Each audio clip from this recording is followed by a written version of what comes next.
This September 16th, I'll have been on the road for 6 years. I've lived in 2 vans and 2 different RVs, and I got plans coming up in the future. So in this video, we're gonna go ahead and discuss what's better, van life or RV living.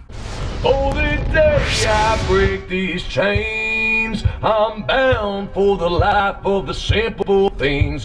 There's always so much talk about, what's better, van life or RV living. You even see it all the way down to the point where some people won't even watch channels that are about the other one, despite that folks might be doing the exact same thing. And those that kind of hang out in the nomad community tend to do it together, whether they're in an RV or whether they're in a van living this sort of a lifestyle. Here I'm showing just a little bit of the first van that I had ever hit the road in. I wasn't sure at what level I really wanted to do this lifestyle in. I didn't know if I wanted it to be a permanent thing for myself. I just knew I really wanted to do more traveling, and that I had seen a video back in the days where almost none of this kind of video content was out there, saying something to the effect of finally did it, living 100% in my van now. And I clicked on that video thinking, who brags about living in a van, right?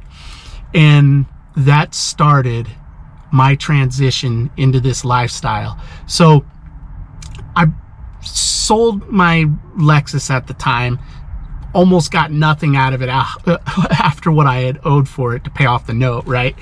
And I went in, I bought myself a van, tried staying it for a night in the middle of summer, and this was probably 6 to 9 months down the road from when I decided that I was going to go ahead and try to do this lifestyle. I had the van already, Tonight it just got too hot. I would say about a couple hours into the night, I was good and asleep, and I woke up because it had gotten too warm for me. Houston is quite hot and it gets real humid at night, and it woke me up. So I think I'm definitely going to find a way to do some kind of AC or a real good powerful fan to pull a cross breeze at night if I'm gonna spend much time in a warm, humid area like Houston is. So anyways, I decided to move because I saw me get back into the front from the back of the van here, and so I moved, and I'm gonna run the AC for a while, let it cool back down in here. It was real nice for, like I said, probably 2 hours. It went all right. I figured I could probably sleep in it, and I was at a Walmart parking lot, and I went ahead and knew that I had to have a way to keep it cool at night without just running the engine, and that was my big concern. So that was the first vehicle that I ever lived in. Then I had somebody that I thought really wanted to go and travel with me, and we went ahead and decided on purchasing a vintage GMC motorhome. And I spent 2 years traveling around the country, kind of crisscrossing it. There was a lot of miles that I put on that for it being a vintage coach, and it cost me a lot of money to keep it on the road. After that, we saw that it just wasn't working out with the vintage motorhome. The costs were so high. I wasn't getting to do the amount of traveling that I wanted to. The person that was with me, it was stressing them out to have all the breakdowns. So went ahead and spent pretty much 3 months worth of work camping income and selling that vintage motorhome to buy this. We did find a new RV. This is a Holiday Rambler, 1997. It's really clean. It's sporting the Ford F450 chassis with a pair of the 460, the Ford 460, the 7.5 liter engine. The paint on this is really clean. So this here is a 1997 model. and it really looks good for it being 1997. We were like truly surprised at how well it looked. And the model is called the Vacationer. This is a wide body model, so this model is 102.5 inches instead of the normal 96 inches, which makes for a big difference inside. Let's head on in. So the interior is still pretty clean, not quite as clean as I felt like the outside and underneath was, but it's still pretty good. And Catalina's in here cooking already. We moved the stuff in already and everything. That Class A was really comfortable to live in. It was, but you had to absolutely plan for where you were going to stay because of its size. And some stuff went on, didn't end up working out with me and the person I was traveling in. So I went ahead and I left the motorhome to them, and I bought a cargo van. So the cargo van, at first, I didn't have really the money to do any kind of setup in it. Over time, I went ahead and had put together a setup, you know, where I have all the conveniences, but it's still kind of Spartan. And over time, I've kind of learned to enjoy it being a little Spartan and the minimalist feeling I get from it, despite having the things like my fridge, my freezer, my sink, and all of these kinds of stuff that I have in it, right? Now that you have a little bit of an information on what I've gone ahead and utilized living this lifestyle, I'm going to go ahead and give you my deep down, complete, unadulterated opinions on it. I absolutely love traveling in a van. I love it because I spend so little time inside the van that I don't mind it, the space being more cramped. I don't even mind it not having a high top, except for I think it would be better to have a high top for sure, right? Especially where you can stand up and cook.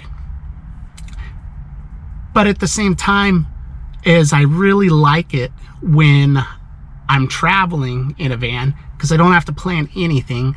I could park almost anywhere and get away with it, is what I found. Really, the whole concept, everybody's talking about stealth and all of this. There's very few places in this country where you really need to worry about stealth as long as you're rotating your spots every night.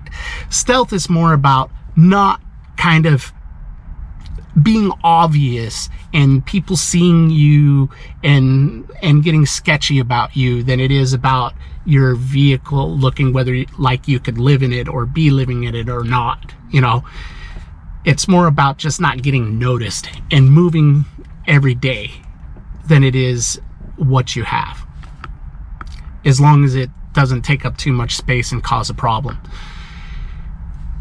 Now, despite really enjoying a van while I'm traveling, when I'm stationary for a while and having to do work like I am right now here in San Diego, I hate the van, to be honest. The walls start closing in on me, starts bugging me.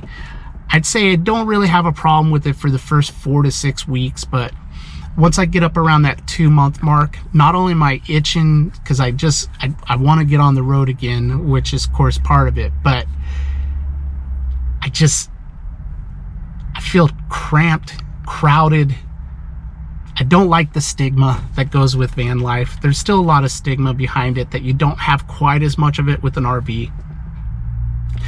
And I think that me personally, in a perfect world, I would have something like a diesel pusher, Class A, which is plenty of room that I could tow a diesel van in. And I have another video, if you go ahead and click the card up here, if you want to go check that out, that explains, you know, my background and my plans for the future and everything like that. And it goes into more detail why I wanted to be diesel, right? If you want to see that. But I'll go ahead and get back to it so I'm not digressing too much. So I would like to have that Class A motorhome with all the room and have the van. kind of move from place to place where I'm working, staying in the Class A motorhome, use the van to go around, weekend trips and stuff while I'm working, and then do like little longer short trips around anywhere that I'm like living at the time in the van, and then back to the Class A motorhome when I'm done doing those trips, right? That way I can have kind of the both, you know, the best of both worlds, especially now that I have 1,000 Trails membership. And if you don't know what that is, there's a video, I'm gonna scroll in a card right here that you can go ahead and click on to go check that out. Also, at the very end of the video here, I'll put both of the video I talked about, you know, what I have plans for the future and everything, and then also that video is like end cards you can click on at the end of this video. In my current financial spot and the way my vision's been declining, it doesn't really make sense to me to like jump in and try to spend all the money and all the effort to get rolling with the Class A and the diesel van.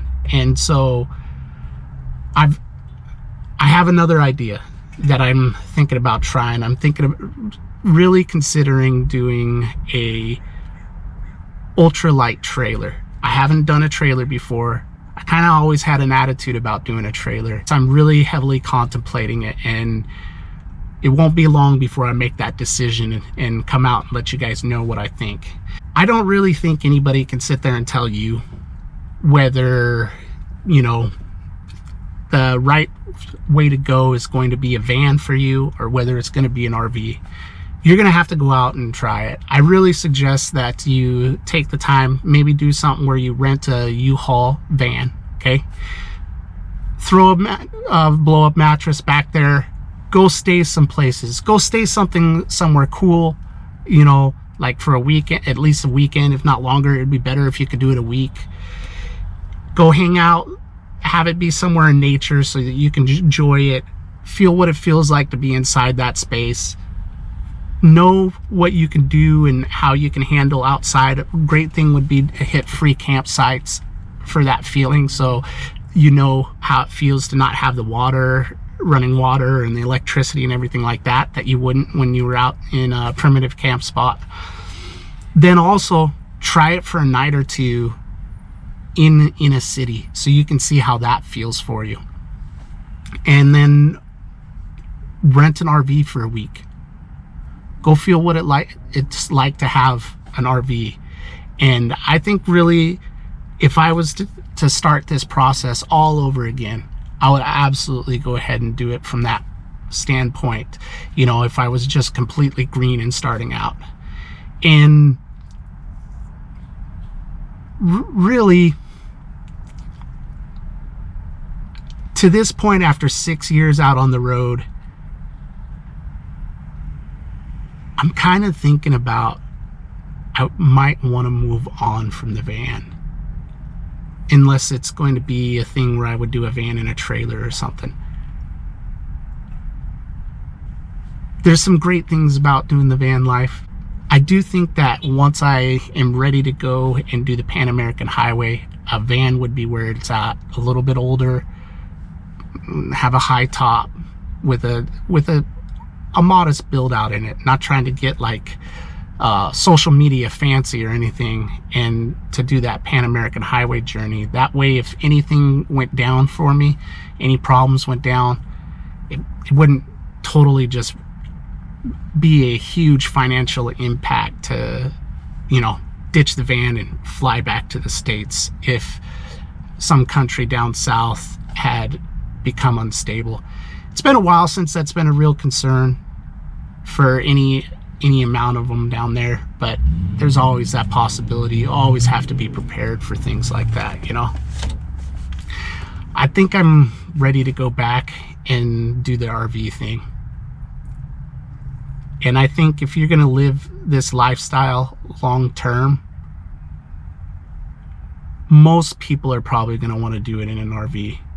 I would suggest trying to do it in the very smallest RV you possibly can for you. RVs do limit where you can go. Make sure that you have a tow behind or something like that if you're going to do an RV, so you can still get away. maybe do some kind of little setup where you could do some car camping, you know, or have your tent and stuff, have some good camping gear. That's a big change from when I first started out this lifestyle. I really wanted to stay in a van. I'd still believe that if I only wanted to be by myself and I was traveling constantly and not having to stop for work, I probably would do a van, like a Class B van though. I'd want to be able to stand up in it. I'd want to be self-contained. And that's my take on it, guys. Get out there, connect with people, live your big story, and make sure you do something every single day to reduce world suck. Peace, guys.